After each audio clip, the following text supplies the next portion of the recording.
Les jours passent, les uns après les autres, et tu te poses encore et toujours la même question. Pourquoi ta vie est nulle? Après tout, tu fais comme tout le monde. Tu joues aux jeux vidéo, tu es fréquemment sur ton téléphone, et tu te masturbes à répétition. Les gens que tu vois au quotidien paraissent heureux, pas vrai? Alors pourquoi ça ne marcherait pas avec toi? Alors que tout ce que tu fais est totalement normal. Le problème est malheureusement là, car c'est normal. Mais qu'est-ce qui est normal? D'après Wikipédia, la normalité est ce qui est conforme à ce dont on a l'habitude. Ce qui ne surprend, ni n'attire, ni dérange la curiosité, car considéré comme moyen. Et considéré de ce fait comme règle à suivre. En bref, c'est la moyenne des gens d'aujourd'hui. Cette même moyenne qui comporte 5 à 10% de dépressifs, 25% d'adultes qui fument tous les jours, 20% qui boivent tous les jours, et 30 milliards de visites par an sur Pornhub.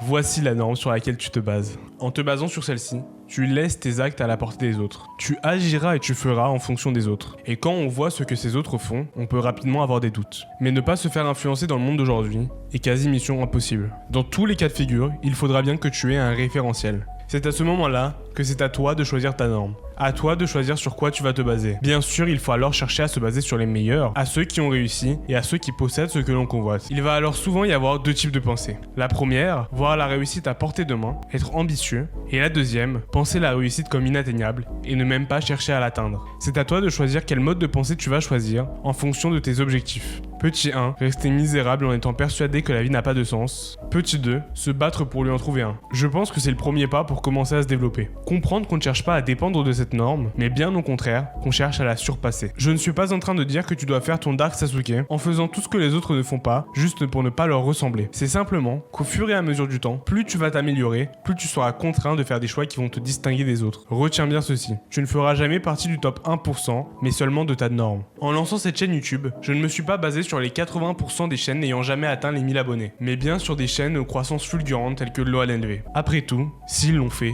pourquoi pas nous? En te mettant sur un pied d'égalité avec des gagnants, tu te rapproches un peu plus de leur victoire. Se baser sur une norme est loin d'être un problème. Ce qui est un véritable problème en revanche, c'est la norme d'aujourd'hui. Comme énuméré dans l'introduction, la gratification instantanée et la vision court terme sont à la portée de tous, y compris toi. Et voir les autres céder ne fait qu'augmenter ton envie de les rejoindre dans la médiocrité. Mais ces autres portent un masque, et derrière la gaieté qu'ils laissent transparaître, se cache une véritable détresse. Et à force de la dissimuler, elle devient leur norme, et la tristesse qu'ils éprouvent, la routine. Et à force de fréquenter ces personnes, tu vas finir par partager leur médiocrité. Ce sont les influences extérieures qui construisent notre norme, et la première de ces influences sont nos proches. Côtoyer des bonnes ou des mauvaises influences va faire toute la différence dans ce que l'on trouve normal. Prenons un petit exemple. Il est évident que si on place un individu dans un groupe de Tchad, qui font donc toutes les actions qui vont avec ce titre, comme faire du sport, être abonné à Rabige, prendre des douches froides, etc., etc., l'individu en question ne va pas songer une seule seconde qu'il y a une autre alternative à celle de devenir un Tchad. Et des actions comme fumer et boire seront à des années-lumière de lui. Malheureusement, cet exemple peut aussi être tourné négativement. Je vais prendre pour exemple mon cas, où mes anciens professeurs dénigraient l'argent et ne se gênaient pas pour nous le faire savoir. J'avais déjà à ce moment-là une certaine vision de la vie, mais imaginez l'impact que cela peut avoir sur les plus jeunes élèves n'ayant pas encore développé leur sens critique, et qui se retrouvent avec le crâne bourré d'idées qui ne sont même pas les leurs. Il faut donc faire un choix dans ton entourage,